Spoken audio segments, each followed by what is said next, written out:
اعوذ باللہ من الشیطان الرجیم بسم اللہ الرحمن الرحیم۔ اب یہ قرآن کے بارے میں تمہارا طرز عمل کیا ہوگا؟ تصویر دکھائی جا رہی ہے، پھر سابقہ امت کی، انہیں بھی ہم نے دی تھی کتاب تورات۔ مثل الذین حملوا التوراۃ ثم لم يحملوها كمثل الحمار يحمل اسفارا۔ مثال ان لوگوں کی جو حامل تورات بنائے گئے پھر وہ اس کے حامل ثابت نہ ہوئے۔ اور حمل میں خاص ایک بات ہے، حمال کسے کہتے ہیں؟ بوجھ اٹھا کر ایک جگہ سے دوسری جگہ لے کر جانا، حمال اسے کہتے ہیں۔ اسر اور حمل میں میں نے فرق بتایا تھا آپ کو سورہ بقرہ جب پڑھ رہے تھے آخری کا، کہ اسر وہ بوجھ ہے جس کے نیچے انسان دب کر رہ جائے، چل نہ سکے، اسر ہے۔ اور حمل وہ ہے جس کو لے کر چل سکے۔ اب عورت کا بھی حمل ہوتا ہے، وہ لے کر چلتی ہے۔ بہرحال جب ایڈوانس پریگننسی ہوتی ہے، دکھ تو ہے، تکلیف ہے، واہنن علی واہنن تو ہے، چل سکتی ہے۔ اسی طرح حمال ہے، وہ لے کے جا رہا ہے۔ تو حمل التوراۃ، یہ اللہ تعالیٰ جس کو کتاب دیتا ہے، حامل بناتا ہے، اس کے ذمے سے پہنچاؤ۔ لتبیننہ، تمہارا فرض ہے اسے واضح کرو، اسے عام کرو۔ یا اہل القرآن، حضور نے فرمایا ہے قرآن والوں، لا تتوسدوا القرآن، قرآن کو تکیہ نہ بنا لینا، ایک ذہنی سہارا۔ ہمارے پاس اللہ کی کتاب ہے، 40 من سونا ہم نے لگا دیا ہے اس قرآن کو تاروں سے لکھنے پر۔ معلوم ہے آپ کو، رکھا ہوا ہے ہمارے ہاں، ایوبی دور کی یادگار۔ بہرحال قرآن مجید کے حامل بنائے گئے تھے اس لیے کہ اوروں تک پہنچاؤ۔ ثم لم يحملوها، انہوں نے نہیں اٹھایا۔ کمثل الحمار، ان گدھوں کے مانند ہے۔ يحمل اسفارا، جو کتابوں کا بوجھ اٹھائے پھر رہا۔ مکالمات فلاطون بھی لکھ دیجئے آپ، باندھ کر گشڑی رکھ دے، انسائکلوپیڈیا برٹانی کا پورا رکھ دے، گدھے کو کیا فائدہ اس سے؟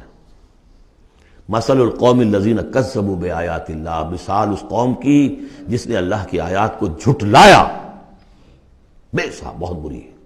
اب یہ جھٹلانا میں پہلے واضح کر چکا ہوں سورہ واقعہ پڑھتے ہوئے، یہ جھٹلانا ہے، یہ ہمارا قرآن کو جھٹلا رہے ہیں ہم اپنے عمل سے۔ ایک شخص آپ سے پوچھے گا آپ قرآن کو اللہ کا کتاب مان جی؟ ہاں میں مانتا ہوں۔ آپ نے کبھی پڑھا اس کو؟ آپ 7 سمندر کا سفر پار کر کے یہاں MBA کرنے تشریف لے آئے ہیں امریکہ میں۔ MBA معلوم ہوتا ہے کہ کوئی پتہ نہیں، کوئی جنت کی کوئی سیٹ ہے، کیا ہے۔ قرآن آپ نے نہیں پڑھا تو کیسا ایمان ہے آپ کا قرآن پر؟ کیا جواب دیں گے؟ تکذیب کر رہے ہیں اپنے عمل سے۔ بئس مثل القوم الذین کذبوا بآیات اللہ واللہ لا یہدی القوم الظالمین۔ اللہ ایسے ظالموں کو زبردستی تو ہدایت نہیں دیتا۔ اللہ کی ہدایت ایسی گھٹیا شے تو نہیں ہے، اتنی حقیر شے تو نہیں ہے۔ اب دیکھیے 4 آیتیں، یہ یہاں پر بھی 4 4 جمع 3 کی تقسیم ہے۔ 4 آیتیں پوری ہو گئی تھی، حضور کی بعثت 2 میں ہے، امیین نیوکلیس ہے، آخرین سب الیکٹرانز ہیں اس کے چاروں طرف۔ یہ ملٹی نیشنل امت ہے، ملٹی نیشنل فرمز تو آپ کو معلوم، ملٹی نیشنل۔ جبکہ سابق جو امت تھی بنی اسرائیل، وہ یونی ریشیل، ایک نسل کی۔ یونی ریشیل، یونی نیشنل، یہ ملٹی ریشیل، ملٹی نیشنل۔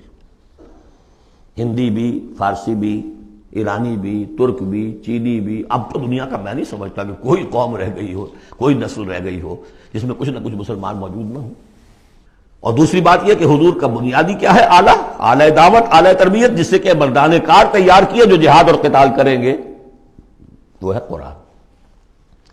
اب آگے 4 آیتوں میں وہ جو طرز عمل ہمارا ہو گیا اس کی تصویر دکھائی جا رہی ہے بنی اسرائیل کے طرز عمل میں۔ مثل الذین حملوا التوراۃ ثم لم يحملوها كمثل الحمار يحمل اسفارا بئس مثل القوم الذین کذبوا بآیات اللہ واللہ لا یہدی القوم الظالمین۔ اس کے بعد نتیجہ کیا نکلتا ہے؟ جو آیات الہیہ سے رشتہ ٹوٹے گا تو سہارا کیا چیز رہ جائے گی؟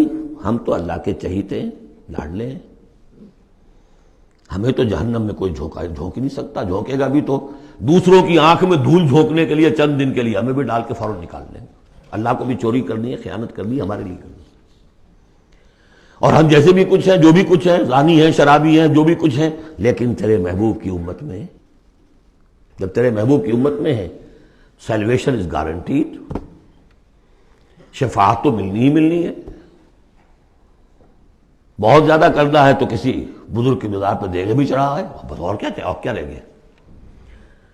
یہ ہے وہ سارا معاملہ، یہ ہے وہ امانی، یہ ہے وہ من گھڑت خیالات، یہ ہے وہ وشفل تھنکنگ سے جو عقیدوں کی شکل بن جاتی ہے، جس کی وجہ سے عمل سے، وہ جو اقبال نے کہا کہ پتہ نہیں نام کیا ہے اس کا، خدا فریبی کے خود فریبی، عمل سے فارغ ہوا مسلمان بنا کے تقدیر کا بہانہ.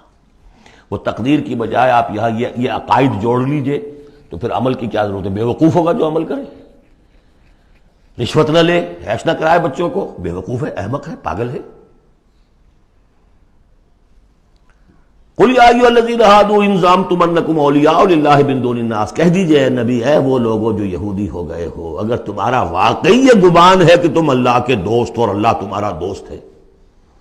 ان زعمتم، زوم کا لفظ اردو میں بھی بولتے ہیں خیال خام کے لیے، بڑا زوم ہو گیا اسے. ان زعمتم، اگر تمہیں یہ خیال خام لاحق ہو گیا ہے، انکم اولیاء للہ من دون الناس فتمنوا الموت ان کنتم صادقین، یہ سورہ بقرہ میں آ چکا مضمون. اگر ایسے واقعی خیال ہے تو تمہیں موت کی تمنا کرنی چاہیے. دوست سے ملنے کی آرزو ہوتی ہے یا ہجر کی؟ وصال چاہیے یا ہجر چاہیے؟ وَلَا يَتَمَنَّوْنَهُ أَبَدًا بِمَا قَدَّمَتْ أَيْدِيهِمْ، یہ ہرگز تمنا نہیں کر سکتے موت کی. کیوں؟ بسبب اس کے جو ان کے ہاتھ آگے بھیج چکے ہیں. انہیں معلوم ہے ہم نے کیا کرتوت آگے بھیجے. بل الانسان علی نفسہ بصیرہ، انسان کو خود معلوم ہے کہ میں کیا کچھ بھیج چکا ہوں، کیا کیا کمائیاں کی ہیں، کیا کیا حرام خوریاں کی ہیں. وہ سارے کے سارے جو ہیں وہ تو آگے بھیجے ہوئے ہیں. واللہ علیم بالظالمین، اللہ ان ظالموں سے خوب واقف ہے. قل، اے نبی ان سے کہہ دیجئے، ان الموت الذی تفرون منہ فانہ ملاقیکم، وہ موت جس سے تم بھاگتے ہو وہ تم سے ملاقات خود فرما لے گی. تم بھاگتے رہو، انہ ملاقیکم، وہ آن کھڑی ہوگی سامنے. ثم تردون الی عالم الغیب والشہادہ، پھر تمہیں لوٹا دیا جائے گا اس ہستی کی طرف جو غیب اور شہادہ سب کا جاننے والا ہے. جو تمہارے سامنے ہے اس کا بھی، جو تمہارے پیچھے ہے اس کا بھی، جو بحیثیت نوع انسانی تمہارے لیے کھول دیا گیا اس کا بھی، اور جو تمہارے سے غیب میں رکھ دیا گیا اس کا بھی. فَيُنَبِّئُكُم بِمَا كُنتُمْ تَعْمَلُونَ، پھر وہ تمہیں جتلا دے گا جو کچھ تم کرتے رہے تھے. یہ دوسرا حصہ ہو گیا 4 آیات کا.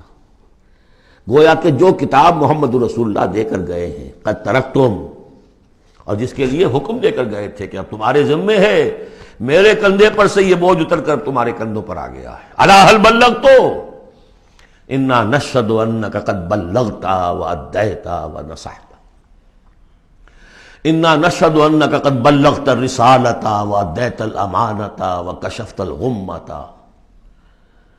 یہ تو گواہیاں لی ہیں. اس کے بعد اللہم اشہد، اللہم اشہد، اللہ تو بھی گواہ رہے، یہ مان رہے ہیں. اور پھر فَلْيُبَلِّغِ الشَّاهِدُ الْغَائِبَ، ایک سائی آف ریلیف. میرے کندھے پر جو بوجھ تھا، اِنَّا سَنُلْقِي عَلَيْكَ قَوْلًا ثَقِيلًا، آج وہ بوجھ میرے کندھے سے اتر گیا، لیکن تمہارے کندھوں پر آ گیا. مجھے تو صرف امیین تک یہ فرض براہ راست انجام دینا تھا، تمہیں پوری نوع انسانی تک انجام دینا ہے. A heavy burden. اس کے لیے یہ ہے دوسرا حصہ 4 آیات کا. صدق اللہ العظیم.